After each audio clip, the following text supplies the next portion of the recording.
The billionaire CEO went undercover at a hotel and discovered that the receptionist's daughter was a genius. But the real surprise was before we begin. Tell me in the comments what city are you watching from? And at the end, don't forget to rate this story from 0 to 10. Enjoy the story. The leaf hit HarperCollins right in the middle of the forehead. It wasn't just any leaf. It was a huge, dark green one that drifted down through the air, spinning as if it had chosen its target with perfect precision. Harper stopped in the middle of the Ward Skyline Hotel lobby, her high heels sliding on the polished marble, her bag slipping off her shoulder, her hair already messy in a way that suggested the day had gone wrong at 6:15 in the morning. She looked up. The decorative palm tree, 2.5 meters of tropical arrogance in an Italian ceramic pot, gently swayed its leaves as if it were laughing. You. Harper pointed a finger at the plant. You did that on purpose. A lady in a purple hat stopped in the center of the lobby, stunned by what she was seeing. Excuse me. Harper turned to her with a professional smile. Technical issues with the vegetation. The lady blinked 3 times and walked away, glancing back like she had witnessed something she absolutely should not have. Harper turned back to the palm tree. Listen here, you fancy plant. I'm already late. My alarm decided to take the day off. My daughter forgot to wake me up because she was too busy helping the doorman through an existential crisis at 7 o'clock in the morning. And now you attack me? She pulled the leaf out of her hair. What is your problem with me? The palm tree did not answer, obviously, but Harper could swear the leaves moved again. Fine. All right, you win this one. She put the leaf in her blazer pocket, but I'm not forgetting this. On the other side of the lobby, a man in a blue jumpsuit with a maintenance badge watched the scene from the top of the ladder. He held a screwdriver he hadn't used in the last 20 minutes and pretended to inspect a smoke detector that worked perfectly. Ethan Ward couldn't look away. He had seen a lot in his 33 years. Board meetings with billionaires, negotiations that decided the future of entire companies, dinners with politicians, celebrities, heirs of old fortunes. But he had never seen a woman argue with a plant at 8:47 in the morning as if it were completely normal. And the strangest part? He couldn't stop smiling. Harper. The voice cut across the lobby like a fire alarm. Marcus Turner appeared behind the reception desk like a shark that smelled blood. Wrinkled gray suit, crooked tie, expression of someone who woke up determined to ruin someone's day. You are late, again. Harper took a deep breath, straightened her blazer, walked to the desk with the dignity of a queen entering a battlefield. 7 minutes, Marcus. 7 minutes. The protocol also says the manager must be available to handle emergencies. She dropped her bag behind the desk. Where were you yesterday when the reservation system crashed and I had to reassign 43 guests in 20 minutes? Marcus opened his mouth, closed it, opened it again. That was different. Of course it was. Harper turned on the computer. Because when I fix something, it's my job. When I'm 7 minutes late, it's a federal crime. On the other side of the counter, a man in an Italian suit started tapping his fingers on the marble. Each tap more impatient than the last. Excuse me. His voice dripped irritation. I have a reservation, a presidential suite, and apparently it does not exist. Harper turned to him with the most professional smile she could manage. Sir? Patterson. Theodore Patterson. He said the name as if she should recognize it. My assistant made this reservation 3 weeks ago. And now your incompetent colleague is telling me the system can't find anything. Marcus took a step back quietly as if he did not want to be associated with the problem. Harper looked at the screen, typed, frowned, typed again. Mr. Patterson, did you happen to book through the old website or through the new portal? I don't know. My assistant, because we had a system migration 2 weeks ago. Harper continued typing. Some reservations from the old portal were not transferred correctly. But don't worry. She clicked 3 times, checked a second screen, made an internal call that lasted exactly 12 seconds. All set. Suite waiting 47, Central Park View. Minibar restocked with your preferred items from your last stay, including a special drink courtesy of the hotel and French mineral water. She handed him the key card with a smile. Your laptop charger is already in the room. I remembered that you forgot one last time. Theodore Patterson stayed silent for a full 5 seconds. How did you know about the charger? I have a good memory for irritated faces, Mr. Patterson. The man took the card, looked at Harper, looked at Marcus, looked back at Harper. Thank you. He said the word as if it physically hurt. And he left. Marcus stepped up to the counter, already preparing his next attack. Luck. It was just Mom. The voice came from the corner of the lobby near the velvet chairs where guests waited for check-in. Lily Collins was sitting cross-legged, tablet on her lap, surrounded by 3 hotel employees who looked at her as if she were an ancient temple oracle. Mom, Rodrigo wants to know if he should accept the bank refinancing or if it's better to save money for 6 more months and pay off the debt all at once. Harper sighed. Lily, you're 14, and Rodrigo is 38, but that doesn't mean he understands basic compound interest math. Rodrigo, the messenger with the gray mustache, gave a shy wave from the sofa. She's right, Mrs. Collins. I really don't understand. Up on the stairs, Ethan almost dropped the screwdriver. A 14-year-old girl was explaining financial strategy to a hotel employee in the middle of the lobby as if it were the most natural thing in the world. And her mother had just solved a reservation crisis in less than 2 minutes, remembering details about a guest who had probably stayed there only once. Ethan stepped down one stair, then another. He needed to see this more closely. Marcus also noticed Lily, and his face twisted into an expression that mixed disdain and envy in equal parts. Harper. He lowered his voice, but not enough. You know it's against protocol to bring children to the workplace. She's not bothering anyone, Marcus. She's giving financial advice to employees. Harper looked at her daughter, looked at Marcus, smiled, and apparently better advice than any you've ever given. The employees on the sofa laughed. Rodrigo choked on his own coffee. Even the lady with the purple hat, who still hadn't left, let out a small laugh. Marcus turned red. This is not over. He walked away, heels hitting the marble hard. Harper let out the air she didn't even realize she was holding. Her shoulders dropped. For a second, just 1 second, she looked tired, defeated. She looked at Lily, who was now drawing charts on the tablet to explain debt amortization. What would I do without you, honey? Harper murmured to herself. Up on the stairs, Ethan heard it and frowned, because he had just watched that woman solve an impossible crisis in record time, disarm an angry guest, and still humiliate an incompetent manager with 3 sentences. And even so, she thought the talent belonged to her daughter. The palm tree shook its leaves again, and Ethan had a strange feeling that Plant knew something Harper had not discovered yet. At 9:15 in the morning, the line to speak with Lily Collins already had 5 people. None of them were under 30, and all of them looked desperate. Rodrigo was still on the sofa, tablet in hand, staring at the chart Lily had drawn as if it were a treasure map. Behind him, the 10th-floor housekeeper twisted her hands. Behind her, the assistant chef from the restaurant. Behind him, the security guard from the east entrance. And behind all of them, the doorman. A 72-year-old man named Eugene who had worked at the hotel since before Harper was born. Lily lifted her eyes from the tablet.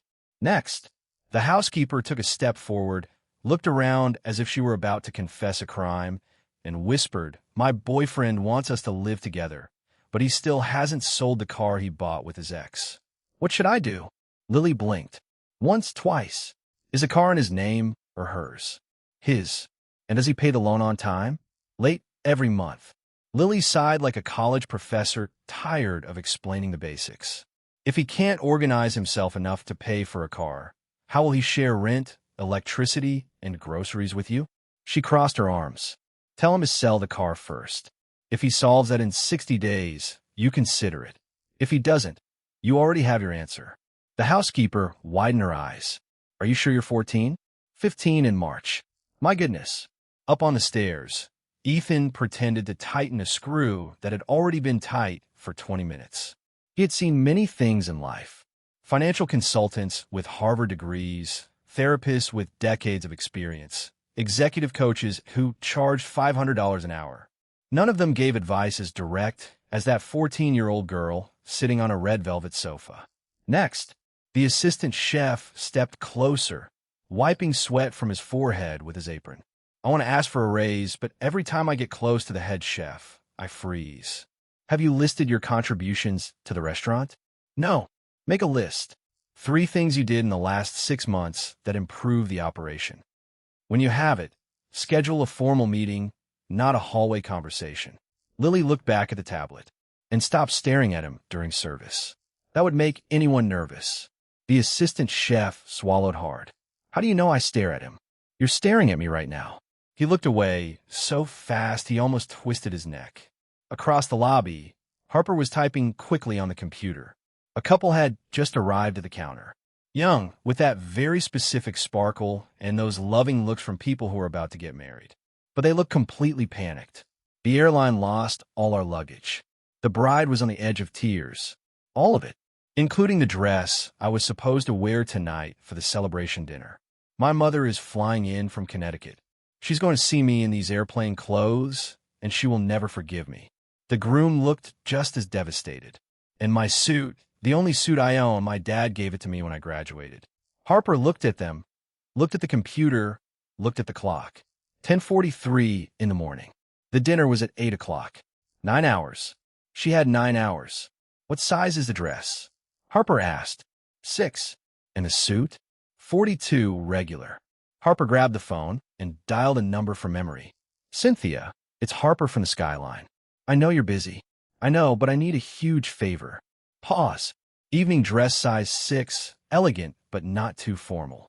It could be blue or champagne. And a men's suit 42, modern cut. Another pause. 3 hours? You're an angel. I owe you one.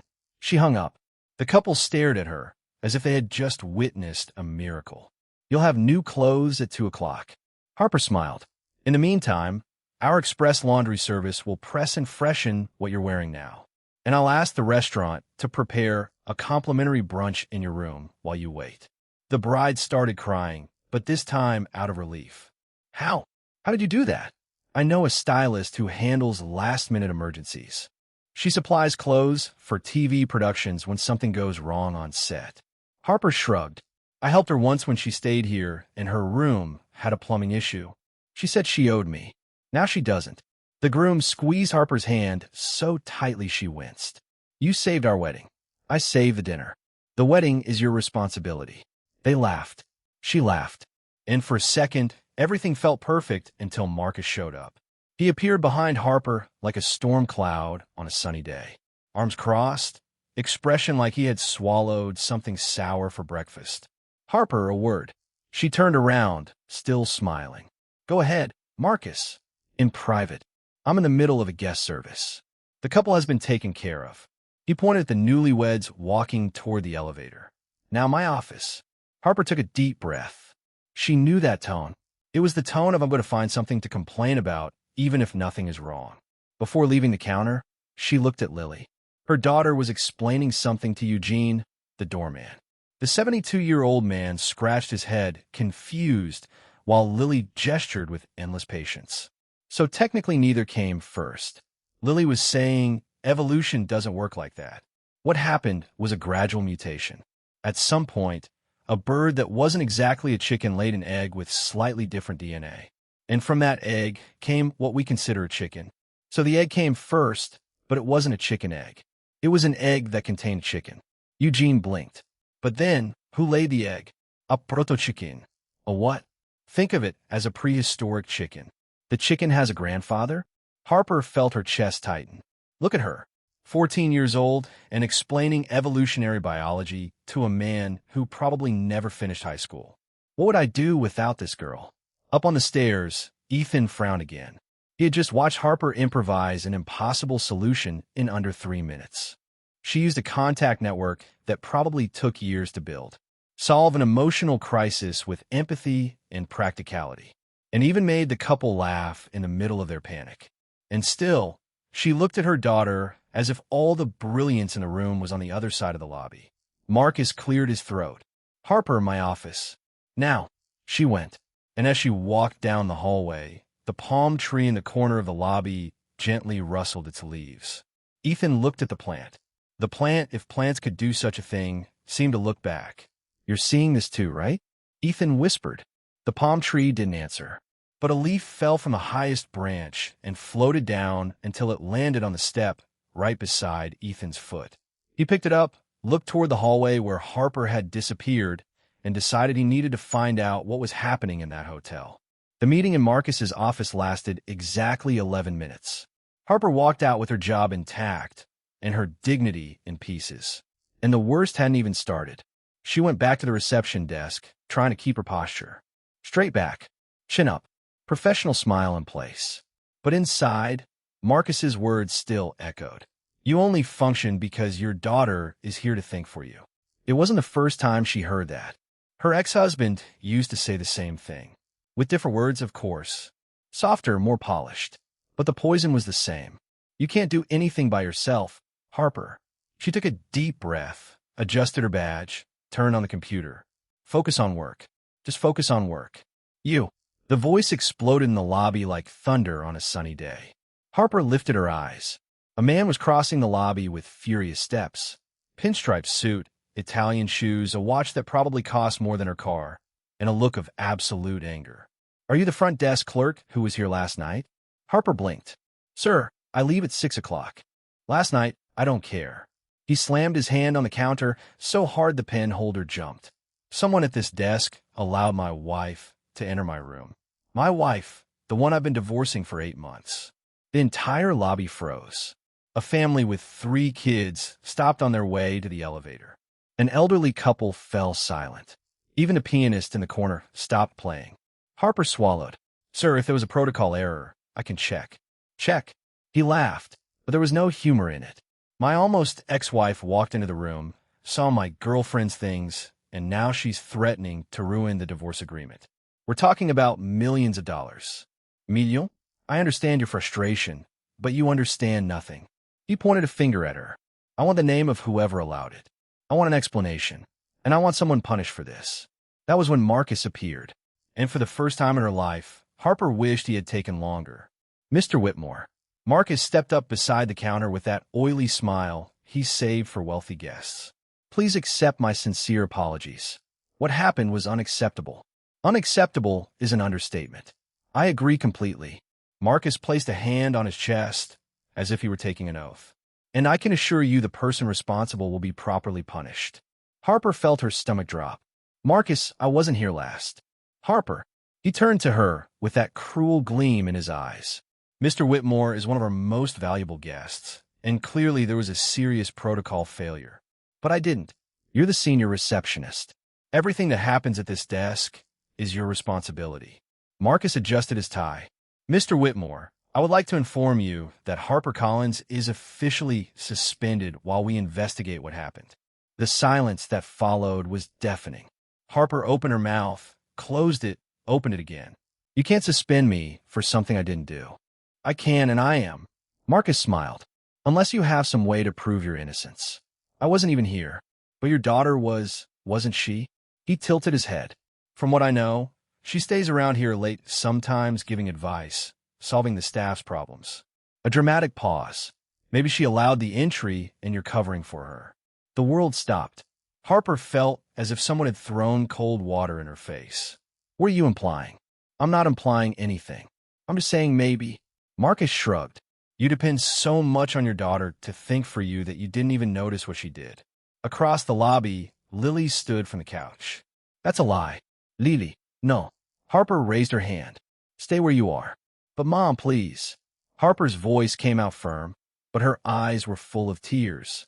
Lily stopped, swallowed her words, stood there with clenched fists shaking with anger. Mr. Whitmore crossed his arms, enjoying the scene. Good. At least someone here knows how to take action. Marcus practically glowed with satisfaction. Harper, you can step away from the desk now. I'll need your badge until plop. A large dark green leaf drifted through the air and landed right on Harper's head, right in the center of her forehead. The entire lobby looked up. The palm tree in the corner swayed its leaves gently, almost innocently. Harper closed her eyes. Seriously, Reginald? She pulled the leaf out of her hair. Right now? Right now you decide to participate? One of the employees near the elevator choked, trying not to laugh. Marcus frowned. Harper, are you talking to a plant? I am, and it's being more helpful than you. Harper dropped the leaf on the floor. At least it has the decency to attack me directly. Silence. Even Mr. Whitmore seemed at a loss for words. Harper took off her badge, set it on the counter, and started walking toward the exit. She walked past the couch where Lily was sitting. She didn't look at her daughter. She couldn't. If she looked, she would cry, and she would not give Marcus that satisfaction. She passed the family with 3 kids, all staring at her with wide eyes. She passed the older couple who exchanged a look that clearly meant poor thing. And then, right in front of the revolving door, she bumped into someone. The ladder. Or rather, the man on the ladder. Ethan held her shoulders to keep them from falling. "Hey, easy." Harper looked up. He was taller than she had noticed. Brown eyes, a blue maintenance jumpsuit stained with grease, and an expression that didn't match the uniform. He looked concerned. "Sorry." She stepped back. "I didn't see you." "It's all right." He didn't release her shoulders right away. "Are you okay?" Harper almost laughed. "Did you see what just happened over there?" "I did."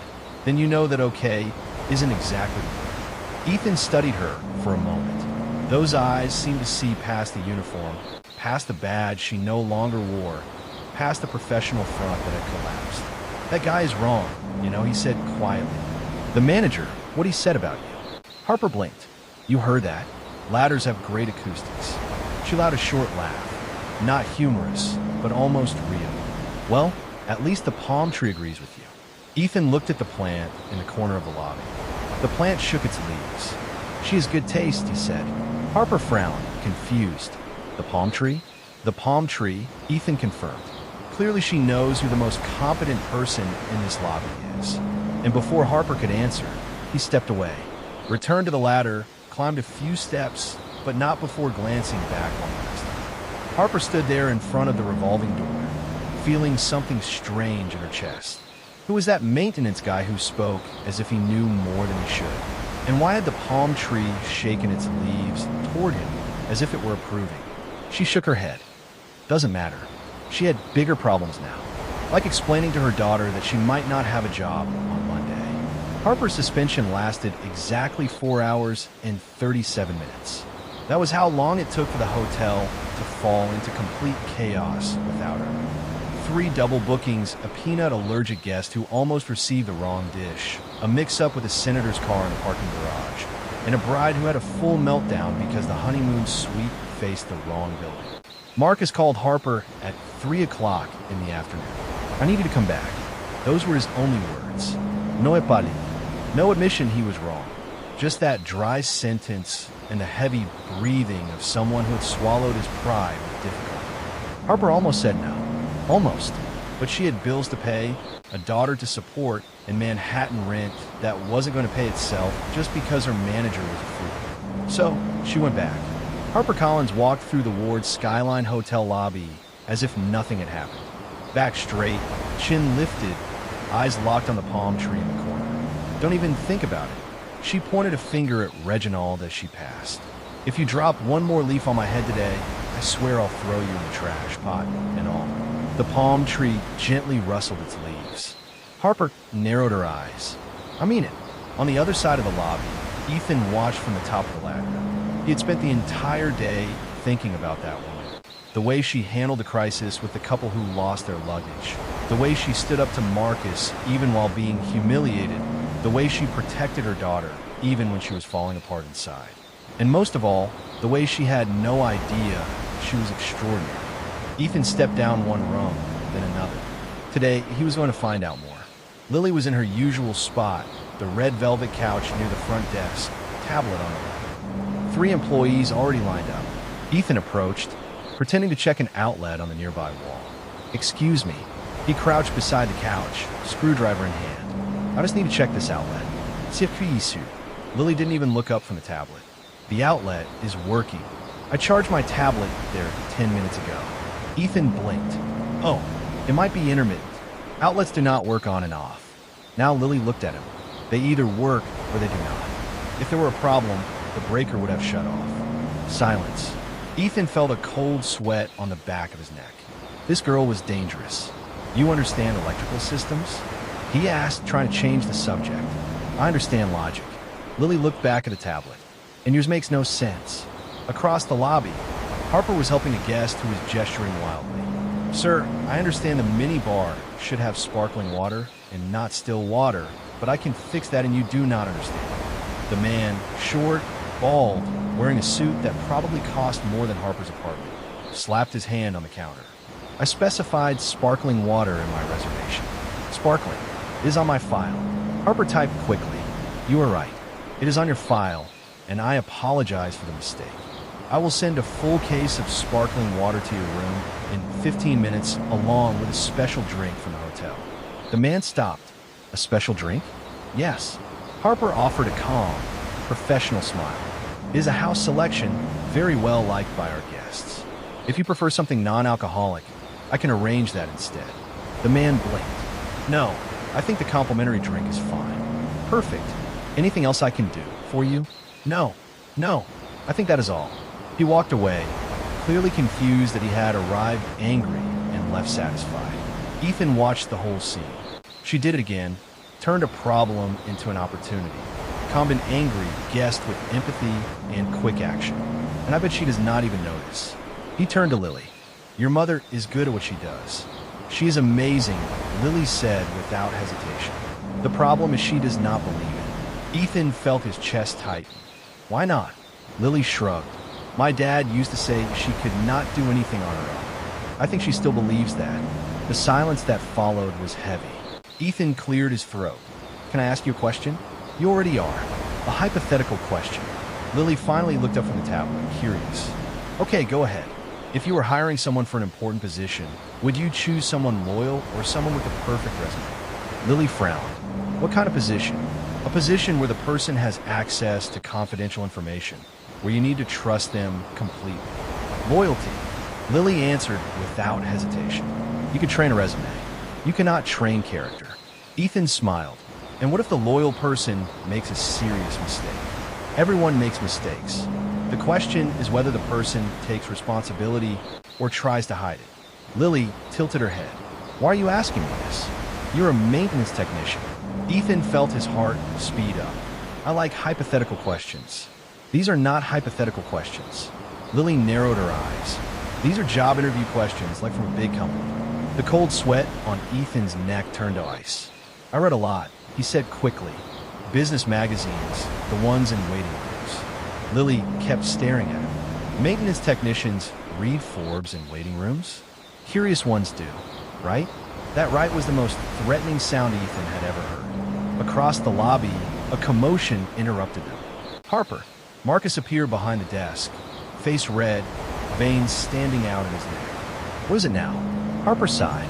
"The sparkling water guest just called the front desk, saying you offered complimentary wine." "I did. You are not authorized to offer complimentary wine." Marcus, the hotel, made a mistake. "We sent still water when he requested sparkling." A $40 bottle of wine prevents a formal complaint that could cost us much more. That is not in Mr. Patterson, the one I helped yesterday. He just left a 5-star review on TripAdvisor mentioning my name. Want to see? Marcus fell silent. Harper smiled. "May I get back to work now?" He walked away, muttering something incomprehensible. Lily looked at Ethan. "See what I told you? She's brilliant, but she thinks she only fixes things by luck." Ethan watched Harper typing again at the computer, completely unaware of her own talent. "You know what I think?" he said quietly. "What?" "That your mother is exactly the kind of person I would hire." Lily frowned.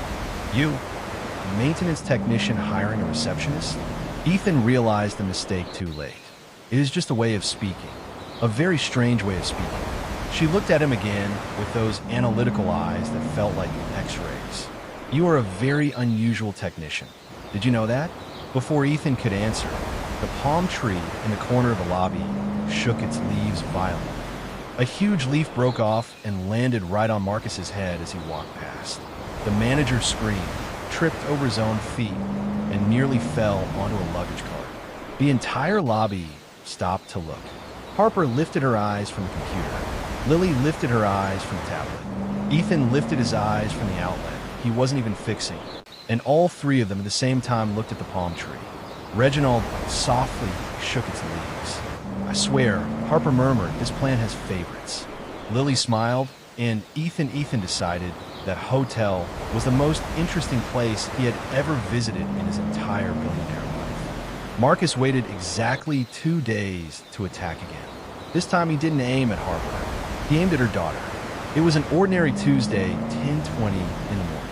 The Ward Skyline lobby moved at its usual pace, guests coming and going, luggage being carried, the pianist playing something soft in the corner. And Lily, as always, was on the red velvet sofa. That day's line already had 4 people. First, the housekeeper from the 8th floor wanting to know if she should confront her husband about a strange message on his phone. Then the valet asking if it was worth taking a night technical course, even though he was already 42. Next, the night shift receptionist asking for advice on how to ask for a raise without sounding ungrateful. And last, Eugene, the 72-year-old doorman who had returned with another existential question. If a tree falls in the forest and no one is there to hear, does it make a sound? Lily sighed. Eugene, we already talked about this last week. I know, but I kept thinking about it, and now I'm even more confused. Sound is vibration in the air. The vibration happens whether someone is listening or not. So yes, it makes a sound. What doesn't exist is the perception of the sound. Eugene scratched his head. If no one perceives it, how do we know it happened? Because physics doesn't need a witness to work. Goodness. Eugene shook his head. You should have your own TV show. From the top of the stairs, Ethan smiled. He had spent the last 2 days watching, taking mental notes, cataloging every interaction, every solution, every moment of brilliance that went unnoticed. And he had reached a conclusion. That hotel was being wasted in the hands of an incompetent manager. Harper Collins was the most valuable employee he had seen in years. And Lily was a prodigy who deserved much more than a lobby sofa. He already knew what he was going to do. He just needed the right moment. Harper Collins Marcus's voice cut through the lobby like a truck horn. Ethan straightened up on the stairs. Harper lifted her eyes from the computer, and every nearby employee instinctively took a step back. Marcus crossed the lobby in long strides, folder in hand, wearing the expression of someone who had finally found the ammunition he wanted. My office now. Harper took a deep breath. Marcus, I'm in the middle of now. She looked at Lily. The daughter looked back, not worried. Go, Lily whispered. I'll be fine. Harper followed Marcus down the hallway, but this time she left the door slightly open and the entire lobby could hear. I received a formal complaint. Marcus's voice echoed from Mr. Whitmore. Mr. Whitmore, the one who accused the front desk unfairly last week? The same. He said he saw your daughter giving advice to hotel employees, professional advice about finances, relationships, even legal issues. Silence. She's 14, Harper 14. She cannot be giving consultations in my lobby. She's not giving consultations. She's talking. She's creating a circus, employees lining up to talk to a child instead of working. Employees talk to her on their breaks. No one is failing to work. I don't care. Marcus slammed something on the desk. Her presence here is a distraction, irresponsible, and frankly, it's shameful. The entire lobby stopped breathing. Harper felt her blood turn cold. What did you say? You heard me. It's shameful for an adult employee to depend on a child to function. You bring her here every day because you can't handle things on your own. Everyone knows that. On the sofa, Lily stood up. The employees around exchanged nervous looks. Eugene took a step toward Marcus's office, but the housekeeper held his arm. Wait, she whispered. Look at the girl. Lily walked to the open door, pushed it, and stepped inside. Excuse me. Marcus turned surprised. This is a private conversation, young lady. Leave? No. The word echoed in the small room like thunder. Harper widened her eyes. Lily, you don't have to. Yes, I do, Mom. Lily looked directly at Marcus. Because I'm tired of hearing you say nonsense. The manager turned red. What did you say? You said my mother depends on me to function. That it's shameful that she can't handle things alone. Lily crossed her arms. Do you want to know what's really shameful? Silence. Shameful is a manager who can't solve a double booking crisis, who disappears every time an important guest complains, who is never available when the system crashes. Lily took a step forward. My mother handled 43 relocations in 20 minutes last week. Do you remember that? Because I do. I was here. Marcus opened his mouth. Lily didn't let him speak. She memorized the preferences of more than 200 frequent guests. She knows the names of Mr. Jiao Patterson's children. She remembers that the lady in 1203 is allergic to lavender and needs unscented soap.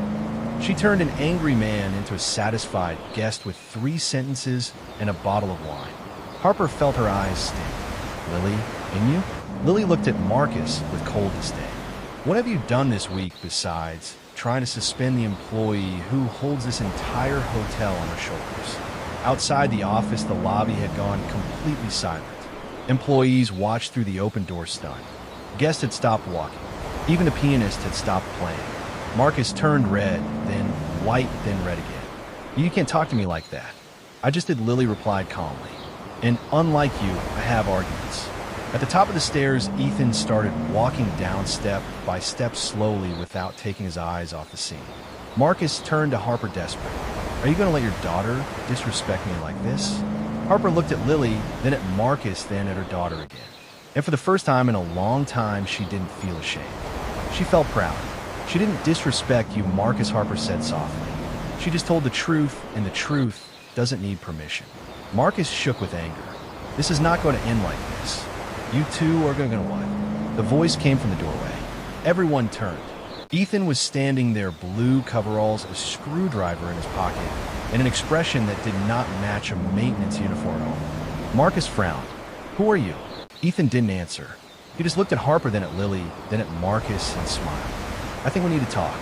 The palm tree in the lobby rustled its leaves, and for the first time since she started working there, Harper felt something huge was about to happen. The maintenance tech pulled the screwdriver from his pocket and set it on Marcus's desk. Then he smiled and said 6 words that changed everything. I'm Ethan Ward, owner of this hotel.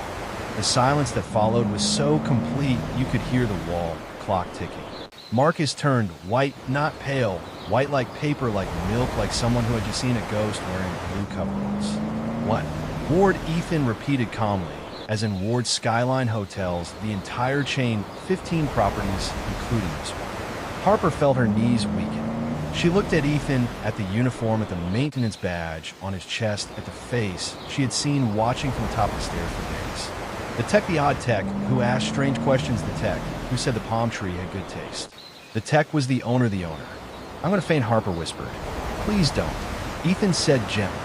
I still need you conscious for the good part. Marcus stumbled back, hitting his own chair. Mr. Ward, I didn't know. If I had known you, or would you have treated me differently? Ethan tilted his head. That's exactly why I didn't tell you. He turned toward the open doorway, where at least 15 employees and a dozen guests watched with their mouths open. Actually, let's do this properly. Ethan walked out of the office. Everyone to the lobby. I have a few announcements. Marcus rushed after him. Mr. Ward, please, I can explain. You'll have the chance. The manager swallowed hard. 2 minutes later, the lobby of the Ward Skyline Hotel was packed. Employees from every shift, curious guests, even the restaurant's head chef, had stepped out of the kitchen, aprons still tied around his waist. Ethan stood in the center of the lobby next to the palm tree. Reginald rustled his leaves gently, as if approving the moment. My name is Ethan Ward, he began, voice clear and steady. I am the CEO and heir of the Ward Skyline Hotels. For the last 4 days, I have been working here, disguised as a maintenance technician. Murmurs spread through the crowd. I wanted to see how this hotel really works without flattery, without performance. And what I saw, he paused, was eye-opening. Marcus took a step forward, wearing a shaky smile. Mr. Ward, I'm sure you saw a dedicated team. And I saw you trying to suspend an employee for a mistake she didn't make. Ethan cut in. I saw you humiliating that same employee in front of guests and coworkers. I heard you say she depends on her daughter to think. And I saw you ignore again and again the brilliant work she does every single day. The lobby went completely silent. Marcus started to sweat. That was a misunderstanding. It wasn't. Ethan turned to Harper, who was leaning against the front desk, still in shock. Harper Collins solved more crises in 4 days than most managers solve in a month. She memorized the preferences of hundreds of guests. She built a network of contacts that saves impossible emergencies. She treats every person who walks into this hotel with dignity and empathy. Harper felt her face heat up. This is not happening. This cannot be happening. And you, Mr. Turner? Ethan faced Marcus. In those same 4 days, I saw you avoiding difficult guests. handing off problems that were your responsibility, and using your position to intimidate staff instead of supporting them. Marcus opened his mouth, closed it, opened it again. No sound came out. "You're fired," Ethan said simply. "Human Resources will contact you about the procedures. You can collect your belongings now." A wave of murmurs filled the lobby. Employees exchanged shocked looks, and some of them barely hid their satisfaction. Marcus stood frozen for 3 full seconds, as if he couldn't process the words. Then, without saying anything, he walked toward his office. The palm tree dropped a leaf right onto his head as he passed. Harper covered her mouth so she wouldn't laugh. "But I'm not finished," Ethan continued, pulling everyone's attention back. "There's one more thing." He looked at Lily, who was standing near the velvet sofa, her eyes wide. "Lily Collins." The girl blinked. "Me? You?" Ethan smiled. "These past weeks I've watched you give advice to this hotel staff about finances, about relationships, about career decisions, and even about philosophy." Lily looked at her mother, confused. "You're 14 years old, and you think more clearly than most adults I know. That's rare, and it needs to be nurtured." Ethan took an envelope from the pocket of his coveralls. "I'm offering you a full scholarship to the Davidson program for young scholars. It includes mentoring, access to university resources, and preparation for early admission to any college in the country." Lily's eyes widened. "What? If you accept, of course. The decision is yours and your mother's." Harper felt tears coming. "No, not now. Hold it, Harper. Hold it." Lily looked at the envelope, at Ethan, at her mother. "Mom." Harper tried to speak, but no sound came out. All she managed was a nod. Lily took the envelope with trembling hands. The lobby erupted in applause. Employees clapped. Guests smiled. Eugene, the doorman, blew his nose into a tissue, and Harper stood there trying to process everything. The technician was the owner. The owner saw everything. The owner fired Marcus. The owner gave Lily a scholarship, and she had spent the last 4 days arguing with a plant in front of him. She looked at Reginald. The palm tree swayed its leaves. Harper walked toward it discreetly, pretending to adjust a throw pillow on the nearby sofa. "See that?" she whispered to the plant. "Take that. Who's the crazy one now?" Reginald didn't answer, but a leaf loosened and landed gently on Harper's shoulder, almost like a pat on the back. Across the lobby, Ethan watched and smiled, but Harper didn't see it. She was too busy trying to understand how her life had turned upside down in less than a week, and trying to ignore the little voice in her mind saying, "You don't deserve any of this." It was all because of Lily. It has always been because of Lily. The day Lily went in for the test was the day the hotel decided to fall apart, and Harper was completely alone. Lily left at 7 o'clock in the morning, the Davidson program envelope in her backpack, wearing the button-down shirt Harper had ironed 3 times to get every wrinkle out. "You're going to do great," Harper said at the door, fixing her daughter's collar for the 10th time. "Mom, these are logic and reasoning tests. It's not a beauty contest. It doesn't matter. You're going to do great looking well-dressed." Lily rolled her eyes but smiled. "Are you going to be okay without me?" "Of course I will." Harper waved, as if the question were ridiculous. "I worked in that hotel for 6 years before you started sitting in the lobby. I know how to manage." "Okay." Lily didn't sound convinced. "If you need anything, send me a message. Go. You'll miss the train." Lily left, and exactly 43 minutes later, the chaos began. First, it was the reservation system. It simply froze. No warning, no explanation. Blue screen on every computer at the front desk. No, no, no, no, no. Harper tapped the keyboard as if that would fix anything. "Not today. Please, not today." The screen stayed blue. Behind her, a line of 12 guests began to form. "Excuse me." A woman in dark sunglasses and a fur coat tapped her nails on the counter. "I have a flight in 3 hours, and I need my checkout now." "One moment, ma'am." "I do not have a moment. I have a private jet waiting." Harper took a deep breath. "All right. System down. Huge line. No Lily. No manager. No one." She looked at the palm tree in the corner of the lobby. Reginald gently shook his leaves. "Do not even think about dropping anything on my head right now." Harper pointed at him. "I'm serious." The woman in the fur coat frowned. "Are you talking to Plant?" I am having a team meeting. Harper turned back with a professional smile. Give me 2 minutes. She picked up the phone, dialed a number, and started talking while typing with her other hand. Roberto, the system is down. I need you to restart the main server. Yes, I know it takes 15 minutes. I will handle things here. She hung up, looked at the line, took a deep breath, and began. Lady in the fur coat, room 1502, right? I remember your check-in. Payment already processed in advance. No minibar charges. I will do your checkout manually and send the receipt to your email in 10 minutes. You may go. The woman blinked. How do you know my room number? Good memory. Harper was already looking at the next person. Sir with the blue tie, issue with your reservation. My room faces the building next door. I asked for a park view.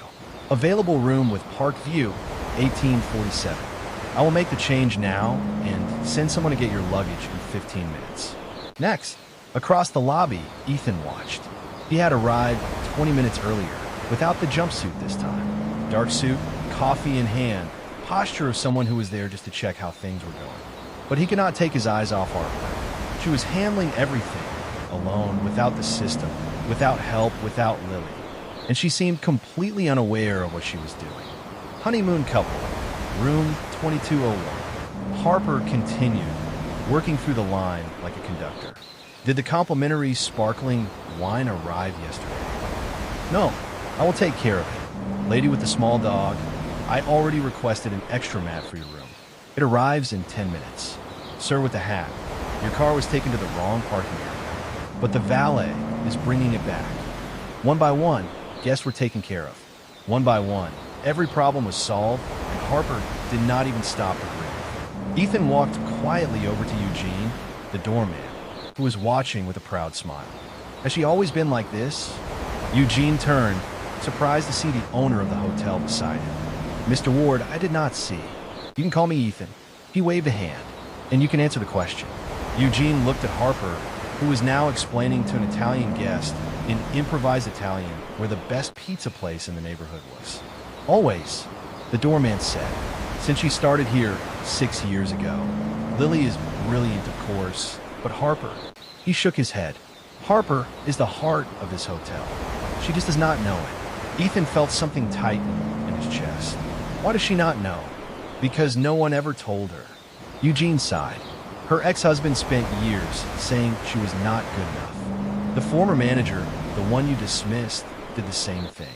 After a while, a person starts to believe it. Ethan stayed quiet. Across the lobby, Harper finally finished helping the last guest. She leaned on the counter, exhausted. Then she looked at Reginald. You. She walked toward the palm tree. You were watching me this whole time, weren't you? With those judgmental leaves of yours. The palm tree swayed gently. I saw you moving. Do not pretend you were not commenting with the other plants. A leaf fell and landed on Harper's shoulder. Oh, you want to make peace? She took the leaf and placed it in her blazer pocket. All right, but only because I am too tired to argue. Ethan smiled. He had never met anyone like Harper Collins. Brilliant without noticing, funny without trying, and completely blind to her own worth. He was going to change that, even if it was the last thing he did. Harper's phone rang. She answered on the first ring. Lily, how did it go? Pause. You passed all the tests. Harper's voice lifted a whole octave. All of them. Even the behavioral analysis one you said was a trick. Another pause. Sweetheart, I am so proud of you. Harper felt her eyes sting. I knew it. I always knew you were amazing. She hung up and stood there in the middle of the lobby, smiling and crying at the same time. I knew she was amazing. She, not me. Harper looked around at the hotel she had just saved all by herself, at the line she had handled with no system, no help, no one. And she thought, luck. It was just luck. Across the lobby, Ethan shook his head. He was going to need much more than words to make that woman see the truth. But he had time, and apparently a palm tree on his side. The acceptance letter arrived on a gray Tuesday. Harper read it 3 times to be sure it was real. And then she realized she was about to lose the one person who made her feel intelligent. Mom, are you crying? No. Harper sniffed, wiping her face with the sleeve of her blazer. It's allergies. Allergies to good news? Exactly. Rare condition, very serious. Lily laughed and hugged her mother. The program started in 2 weeks. 2 weeks, 14 days, 336 hours until her daughter would move into a college dorm on the other side of the state. Harper held Lily tightly, trying to memorize that moment. The strawberry shampoo her daughter had used since she was 8. The way she fit perfectly beneath Harper's chin. The feeling of having someone there, someone who understood, someone who made everything seem less frightening. "Mom," Lily pulled back gently. "You're crushing me." Harper let go, but not completely. I'm very proud of you. I know, and very happy. I know, and completely terrified. Lily smiled, but her eyes were serious.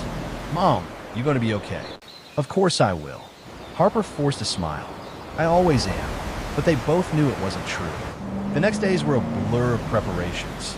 Shopping for supplies, paperwork, calls with the program coordinators, suitcases being packed and unpacked and packed again because Lily insisted on bringing too many books, and Harper worked more than ever.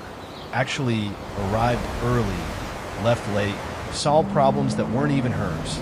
Anything to avoid thinking about the empty apartment waiting for her in 2 weeks. It was Thursday, 4 days before the move, when Ethan found her in the lobby at 7 o'clock in the evening. The hotel was almost empty. Only a few guests at the bar, the muffled sound of the pianist playing something melancholy, and Harper standing in front of the palm tree with cold coffee in her hand. "Hey," Ethan walked toward her slowly. "You're still here." Harper turned, surprised. "E." She looked at her watch. "Wow, I lost track of time. You lost 3 hours according to the night shift receptionist." Harper shrugged. There were things to fix. "Harper." Ethan stopped beside her. "I know Lily leaves on Sunday." Harper's body tensed. "Yes, she does. And I know you're avoiding going home." "I'm not avoiding anything. I'm working." At 7 o'clock in the evening on a Thursday, staring at a palm tree, Harper looked at Reginald. The palm tree gently swayed its leaves as if agreeing with Ethan. "Traitor," she muttered to the plant. Ethan smiled. "You want to talk?" "No." "Want company?" "Also no." "Want hot coffee instead of that one that looks like it died 2 hours ago?" Harper looked at her hand. The coffee was so cold it had formed a thin film on top. "Maybe," she admitted. 5 minutes later, they were sitting in the lobby armchairs, fresh coffees in hand. A comfortable silence between them. Harper was the first to break it. "I don't know what to do." Her voice came out small. "Without her." Ethan waited. "She's always been there, you know, since she was a baby. Even when the marriage fell apart. Even when I lost everything. Even when I thought I wouldn't be able to get out of bed." Harper looked down at her coffee. "She was my reason to keep going. My compass, my backup brain." "Harper." "I know it sounds dramatic." She let out a humorless laugh. "But it's true. Every time I didn't know what to do, I looked at her, and somehow the answer appeared." "Are you sure it was her giving you the answer?" Ethan asked gently. "Or was it you thinking more clearly because someone you trusted was nearby?" Harper frowned. "What?" "I watched you handle an entire crisis alone last week. System down, long line, no help." Ethan leaned forward. "Lily wasn't here, and you were brilliant. It was luck." "It wasn't luck. It was instinct." "Instinct is another word for natural talent." Harper shook her head. "You don't understand." "Then explain it to me." She stayed quiet for a long moment. "My ex-husband," she began slowly. "He used to say I was good at pretending, that I looked competent, but inside I was a mess, that without someone guiding me, I would fall apart." Ethan felt anger rise in his chest. He was wrong. He knew me for 10 years. And I watched you every day pretending to be a maintenance technician. Ethan smiled. "Believe me, I saw more honesty in those days than he probably saw during the entire wedding." Harper looked at him. Something trembled in her chest. But before she could answer, a huge leaf floated down through the air and landed right on Harper's lap. They both looked up. Reginald shook its leaves dramatically. Harper picked up the leaf and stared at the palm tree. "Really? Now?" In the middle of a serious conversation. The plant did not answer. "You're a jealous green genius. You know that?" Harper put the leaf in her pocket. "You can't stand seeing me getting attention." Ethan laughed. "Do you always talk to that plant?" "Only when it deserves a scolding." Harper stood up, avoiding his eyes. I need to go. Lily must be waiting. Harper! She stopped. You're going to be fine, Ethan said, with or without her. You're stronger than you think. Harper didn't answer. She just nodded and walked toward the door. But before leaving, she stopped beside Reginald. Even you will miss her, right? She whispered to the palm tree. The way she explained things, the calm she brought. The palm tree gently shook its leaves. Yes. Harper sighed. Me too. And she left. Across the lobby, Ethan stood there, coffee in hand, looking at the empty space where Harper had been. He was going to make that woman believe in herself, even if it took the rest of the year. Lily had been gone for exactly 3 days when the universe decided to test Harper Collins. And the test was not gentle. It all started at 8:12 in the morning. Harper had barely finished placing her bag behind the counter when the first disaster exploded. What do you mean my room was given to someone else? The voice came from a man in a navy suit, gray hair, and an expression that clearly said, I sue hotels for fun. Harper looked at the computer. Duplicate reservation. The system had assigned the same room to 2 different guests, and the second guest was already inside, probably sleeping peacefully without knowing that the bed legally belonged to someone else. Sir, I apologize for the inconvenience. Inconvenience. The man hid his hand on the counter. I am Victor Ashford from Ashford & Associates. I have a board meeting at 10 o'clock in the morning, and my extra suit is inside that room. Harper took a deep breath. Okay, problem 1. You can do this. Mr. Ashford, I'll fix this now. Give me 3 minutes. She picked up the phone, called the floor, and in less than 2 minutes had convinced the guest in the room to move to a superior suite at no extra cost. In another 30 seconds, she had a messenger on the way to pick up Mr. Ashford's suit.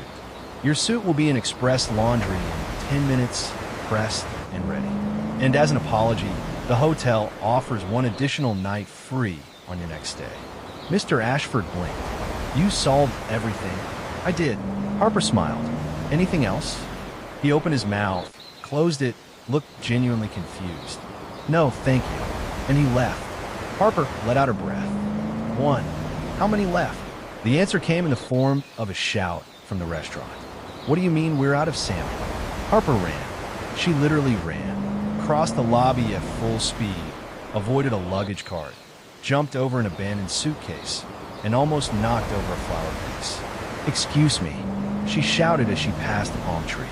Reginald, hold things together. The palm tree shook its leaves as if saying, Go, warrior. The restaurant was in chaos.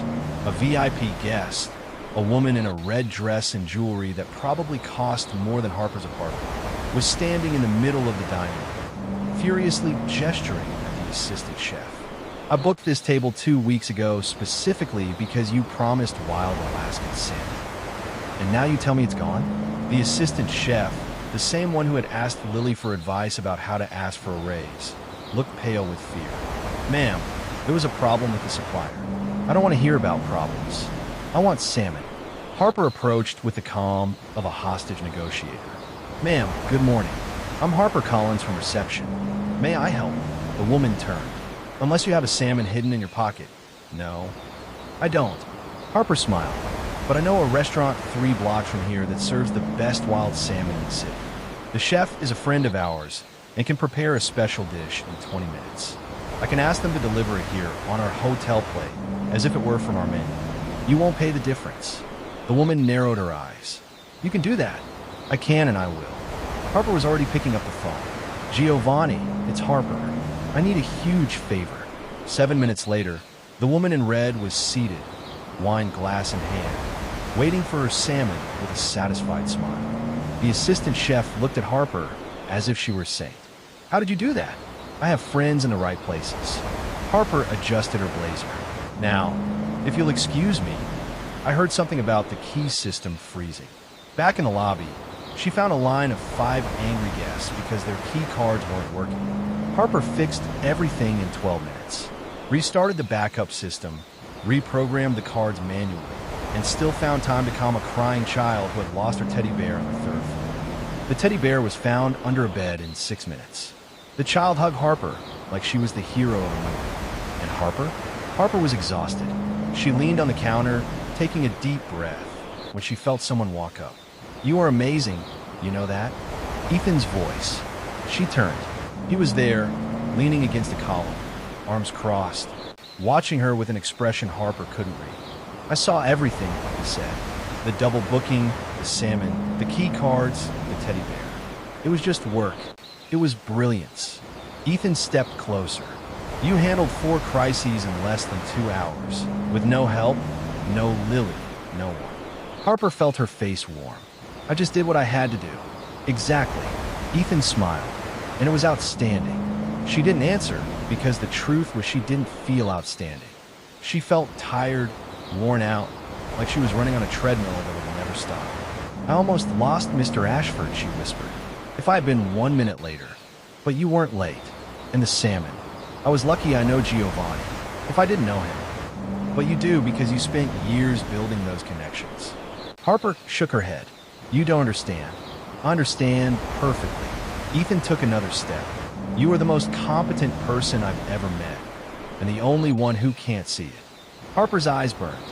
She looked away, trying to hide the tears, and saw Reginald. The palm tree gently rustled its leaves. One leaf fell and floated down, landing at Harper's feet. "Even you agree with him, don't you?" she murmured to the plant. The palm tree rustled again. Harper laughed, a tired, teary but genuine laugh. Ethan watched this extraordinary woman talk to a plant in the middle of a 5-star hotel lobby. And he knew at that exact moment that he was completely in love. The man who wanted to buy the hotel arrived in a black limousine at 10 o'clock in the morning. He looked at the lobby the way someone evaluates cattle at an auction, and when his eyes stopped on Harper, she knew it wasn't a good sign. Richard Blackwell. The man offered his hand to Ethan with a shark-like smile. Blackwell Hospitality Group. A pleasure to finally meet the ward heir in person. Ethan shook his hand with cold politeness. "Mr. Blackwell, I received your offer, and I hope you like the numbers." Blackwell adjusted his silk tie. $3 billion for the entire chain. It's a generous offer. Harper, behind the counter, felt her stomach twist. $3 billion. Sale. Entire chain. She looked at Ethan, trying to read something on his face, but he had his CEO expression on. Closed. Professional. Impossible to interpret. "Let's talk in my office," Ethan said, gesturing toward the hallway. "This way." The 2 men left. Harper stayed there, heart racing, trying not to panic. He won't sell. He won't sell. He said he loved this hotel. But her ex-husband's voice echoed in her head. "You always believe what you want to believe. Harper, never what's real." She shook her head, trying to push the thought away. Work. Focus on work. But her attention kept drifting back to the hallway, where Ethan had disappeared. Half an hour later, Harper couldn't take it anymore. She made up an excuse. "I need to check a problem on the 3rd floor," and walked casually toward Ethan's office. The door was slightly open. The voices inside were clear. "The current staff is too large," Blackwell's voice. "At least 30% cuts, starting with the front desk." Harper froze. "The front desk is the heart of the hotel." Ethan's voice firm. "The front desk is an operational cost." Blackwell laughed. "That woman at the counter, for example, the one with brown hair, how much do you pay her?" Silence. Harper felt her legs shaking. "Harper Collins." Ethan said her name. "Yes, her. She's just a friendly face. Anyone with a smile and a script can do what she does. In my chain, I'd replace her with an automated system in a week." Harper's blood ran cold. A friendly face. Anyone can do it. Automated system. She waited for Ethan's answer, and waited, and waited. "I understand your perspective," Ethan finally said. Harper didn't hear the rest. She stepped away from the door, her heart pounding in her chest, her vision blurry. "I understand your perspective." He didn't disagree. He didn't defend.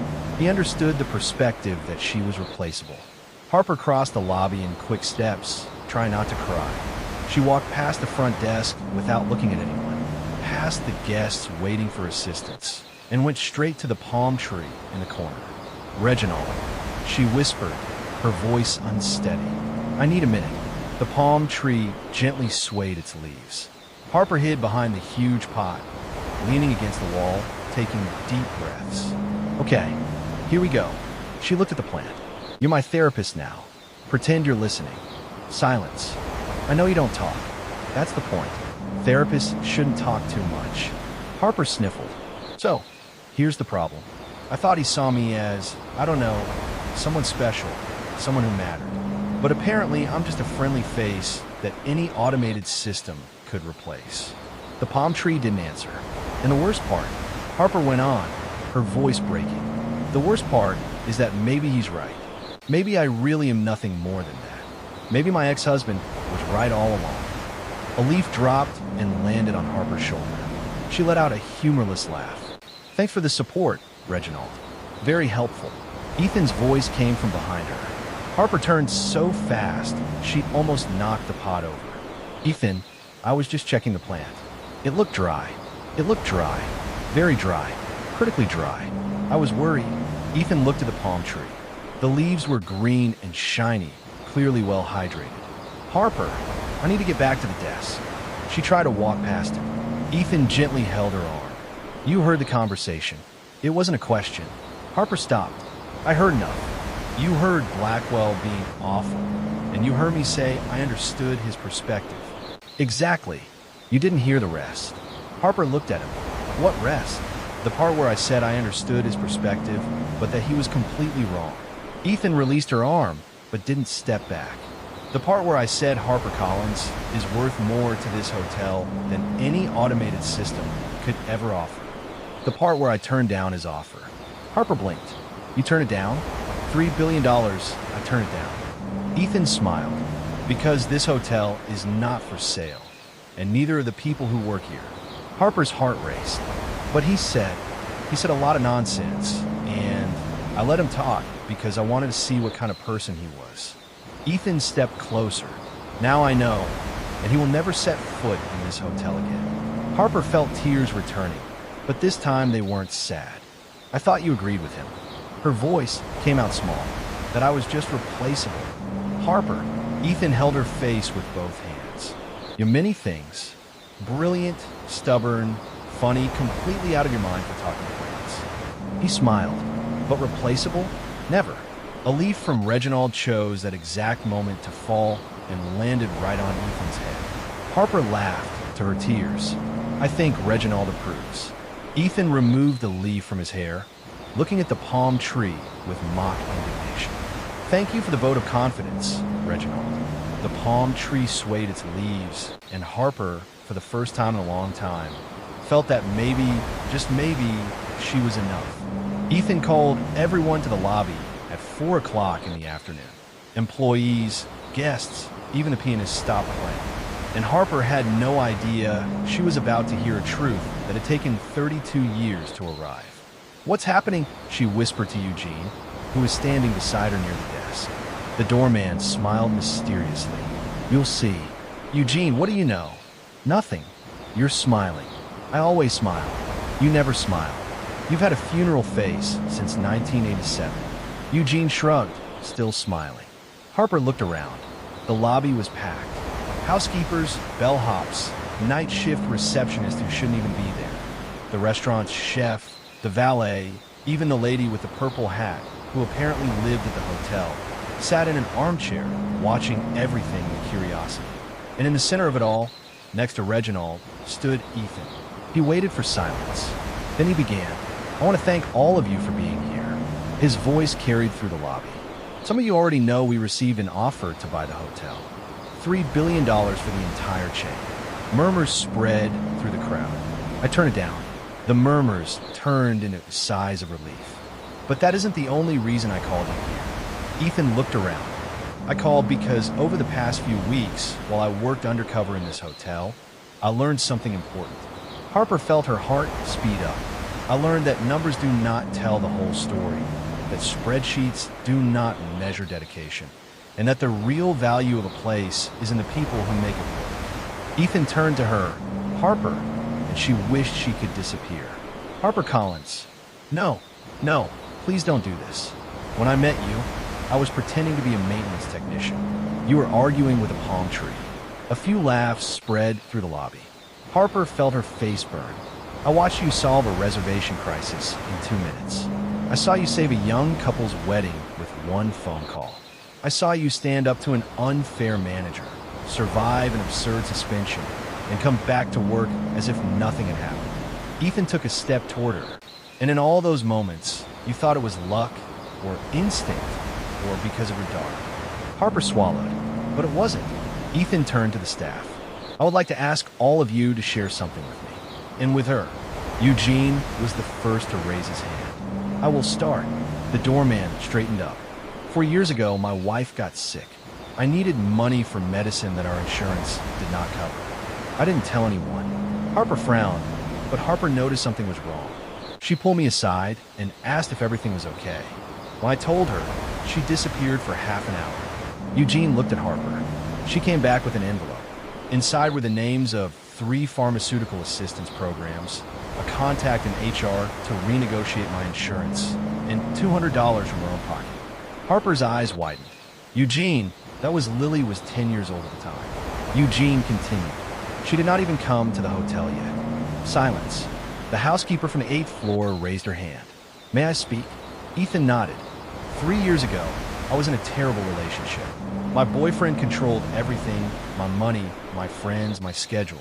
She took a breath. Harper noticed I was always tense. She invited me for coffee on a day off. She didn't ask anything. She just listened. And at the end, she told me something I never forgot. The housekeeper looked directly at Harper. She said, "You deserve someone who makes you feel bigger, not smaller." And she gave me the card of an attorney who specialized in domestic cases, free of charge, because Harper knew her from somewhere. Harper felt tears rising. I didn't remember that. I remember. The housekeeper smiled. Every day, the assistant chef raised his hand. 2 years ago, I wanted to quit the kitchen. I thought I wasn't good enough. Harper found me crying in the locker room. She sat beside me and said she once tasted sauce I made, and that it was the best sauce she had ever had. He laughed. She was probably exaggerating, but it worked. I stayed. I wasn't exaggerating. Harper sniffed. That sauce was amazing. More hands went up. The valet told how Harper helped him study for his GED. The night shift receptionist shared how Harper covered her shifts for 2 months when her mother was hospitalized. Even the lady with the purple hat stood up. I do not work here, she said, but I have lived in this hotel for 8 years, and every morning this young woman asks me how I slept, if I need anything, and if my imaginary cat is doing well. Harper let out a wet laugh. Mr. Whiskers, he's doing very well. Thank you for asking. The lobby laughed, and Harper cried. She cried for real, tears running down her face, shoulders shaking, years of doubt and insecurity finally melting away. Ethan stepped closer to her. Harper Collins, he said softly, you are the brilliant mind behind the soul of this hotel. You always have been. Before Lily, before me, before anyone noticed. She looked at him through her tears. I don't know what to say. You do not need to say anything. Ethan smiled. You just need to finally believe it. Plop! A huge leaf from Reginald drifted down through the air and landed right on top of Harper's head. The entire lobby burst into laughter. Harper removed the leaf, glaring at the palm tree with fake outrage. Really, Reginald? During my moment? The palm tree shook its leaves. Eugene shouted from the back. He is celebrating. He is being inconvenient. Harper slipped the leaf into her pocket. As always, Ethan laughed. Then, without warning, he took Harper's hand. The lobby fell silent. I have one more thing to say. Ethan looked into her eyes, but can wait until dinner. If you accept. Harper blinked. Dinner? With me. Today. 8 o'clock. Her heart raced. Is this a date? It is a date. The staff began to applaud. The lady in the purple hat shouted, finally. And Harper, for the first time in 32 years, felt that maybe, just maybe, she deserved all of it. All right, she said, smiling through her tears. But if Reginald shows up at the restaurant, I am leaving. Ethan laughed. Deal. At 8 o'clock that same night, Harper Collins was standing in front of the restaurant, trying to remember how to breathe. First date. A real first date. With the man who had just called her a brilliant mind in front of 50 people. She had no idea the night was about to get even more unbelievable. The restaurant was Italian, quiet, candles on the tables, linen cloths, and a waiter who spoke so softly He sounded like he was sharing state secrets. Harper adjusted her dress for the 10th time. She had changed clothes 3 times before leaving. The first dress was too formal. The second was too casual. The third was the only one left in the closet after she threw the other 2 on the bed in frustration. "You look beautiful." Ethan's voice came from behind her. Harper turned. He was standing there. Dark suit, no tie, a smile that made her stomach flip. "You got here before me," she said. "I was nervous. I arrived 20 minutes ago." "You nervo." "Nervous?" "Very." Harper laughed. "You're a billionaire CEO, and you're the woman who talks to plants and solves impossible crises before coffee." Ethan offered his arm. "Clearly, you're more intimidating." They went inside. The table was in the corner, quiet, with a window showing the Manhattan lights glowing outside.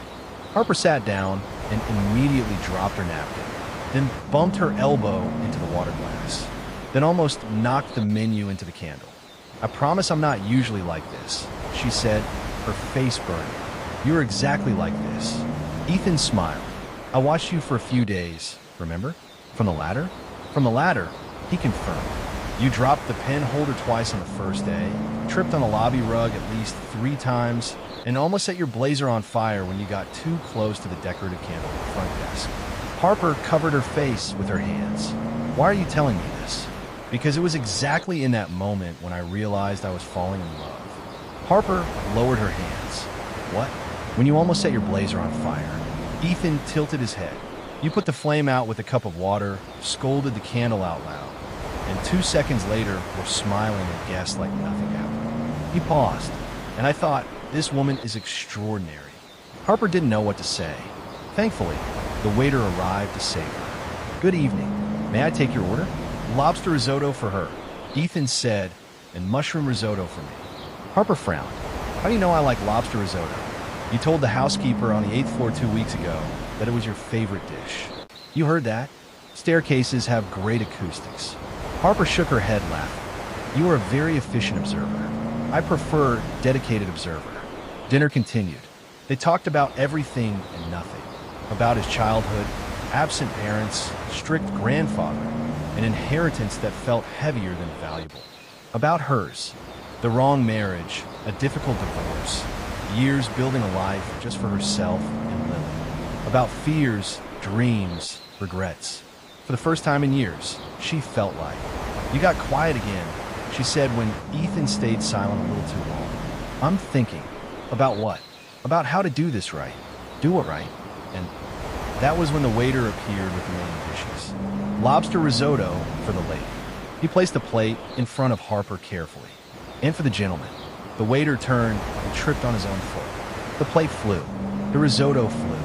And Ethan Ward, billionaire CEO, heir to one of the biggest hotel chains in the country, ended up covered in mushroom risotto from head to shoulders. The silence in the restaurant was absolute. A mushroom slowly slid down Ethan's forehead. The waiter turned pale. "Sir, I am so sorry." "It's all right," Ethan said calmly.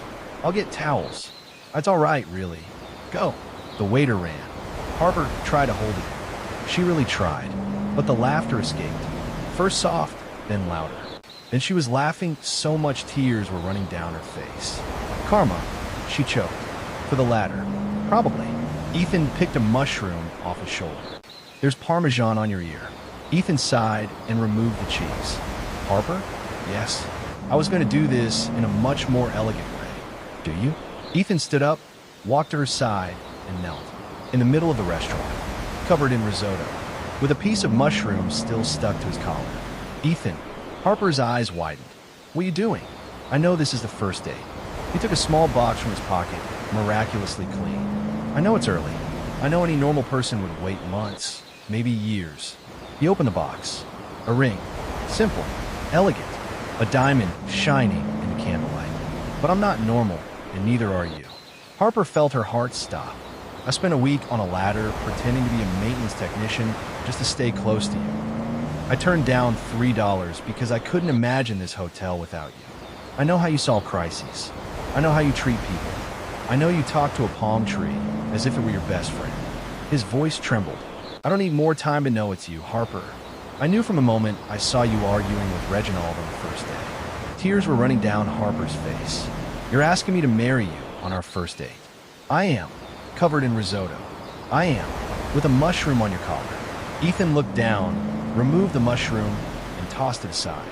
"Now without the mushroom." Harper laughed, cried, both at the same time. "You are completely out of your mind." "I know." Ethan held her hand. "Will you marry me?" The entire restaurant was silent. Waiters frozen. Customers stretching their necks to look. The chef at the kitchen door, dish towel on his shoulder. Harper looked at the man kneeling in front of her, covered in food, smelling like mushrooms, with the most sincere eyes she had ever seen. And she thought about everything.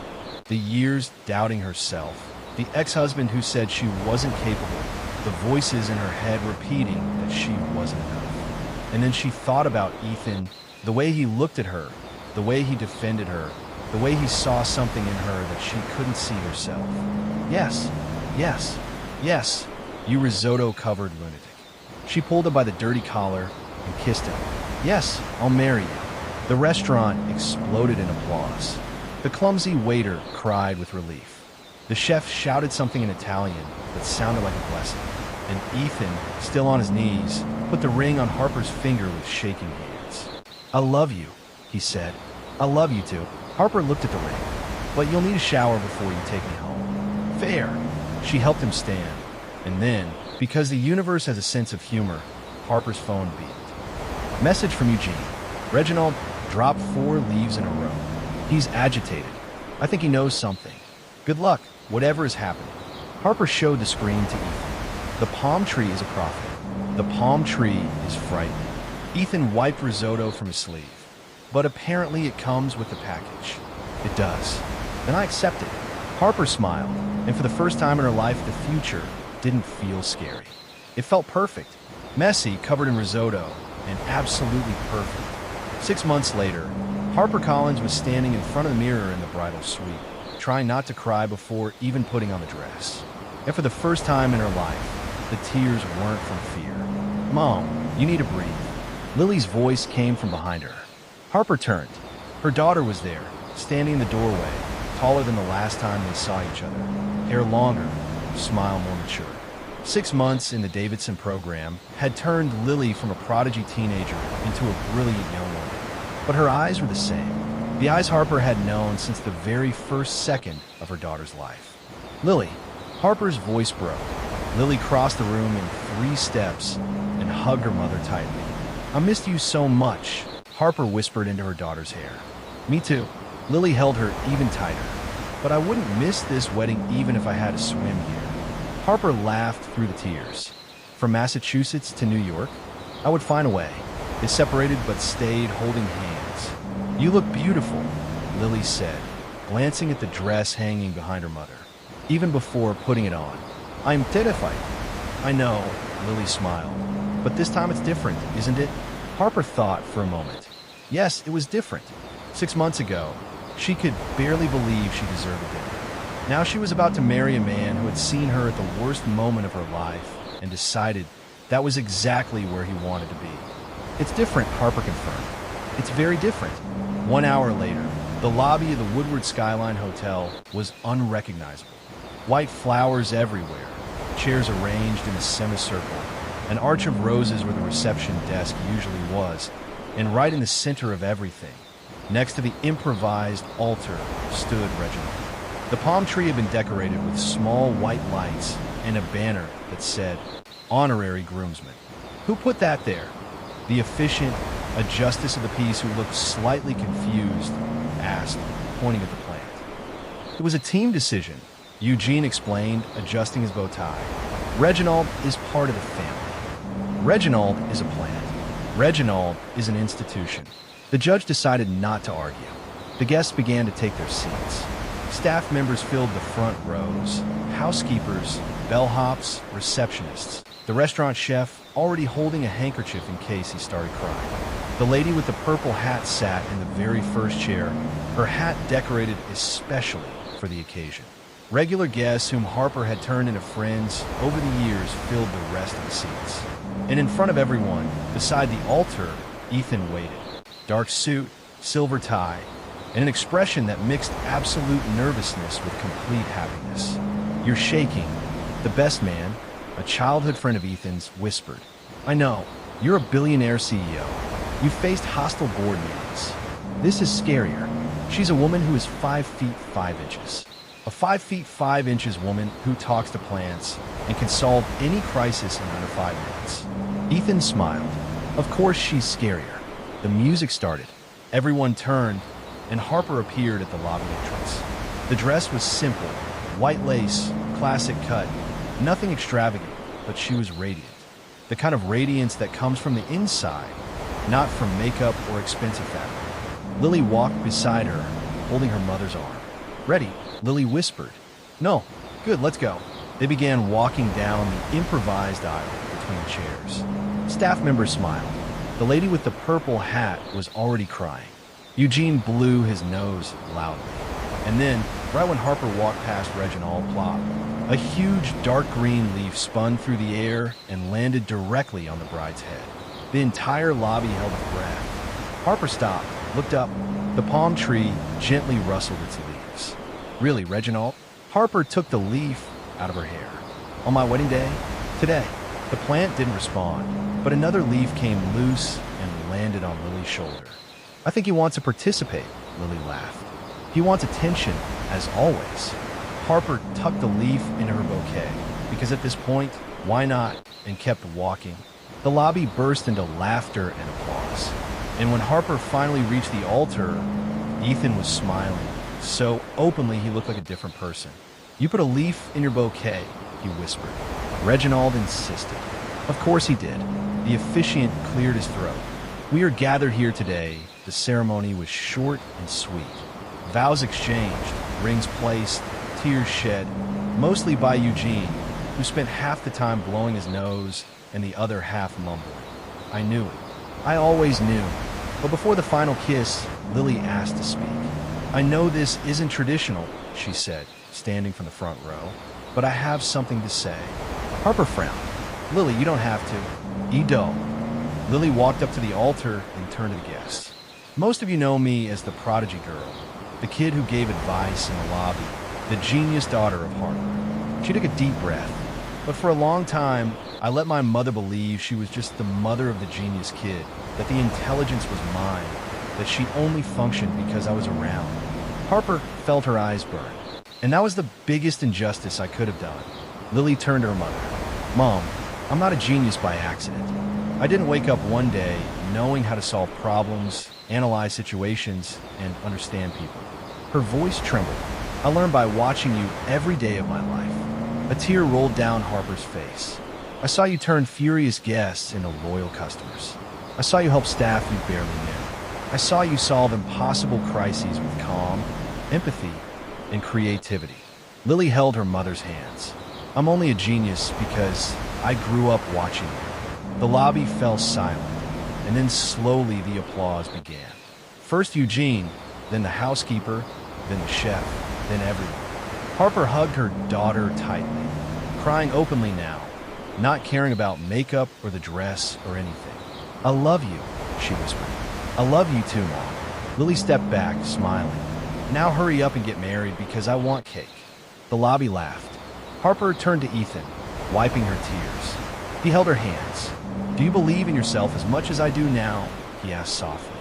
Harper looked around, at the hotel she helped build, at the employees she had saved more times than she could count, at the daughter she raised alone who had become an extraordinary person, at the man who saw her at her lowest and chose to stay, and at the palm tree in the corner, decorated with little lights, rustling gently, as if applauding. "I'm starting to," she said. Ethan smiled. "Good, because I'm going to remind you every day for the rest of our lives. Promise? Promise." The officiant cleared his throat one last time. "I now pronounce you husband and wife. You may kiss the bride." Ethan kissed Harper. The lobby exploded in applause, whistles, and at least 3 people shouted, "Finally!" Not wanting to be left out, Reginald dropped another leaf. This time, it landed on the head of the officiant. "This plant is possessed," the man muttered, pulling the leaf out of his hair. "No," Harper laughed, looking at her husband. her daughter, and the improvised family she had built over the years. She just likes to have the last word.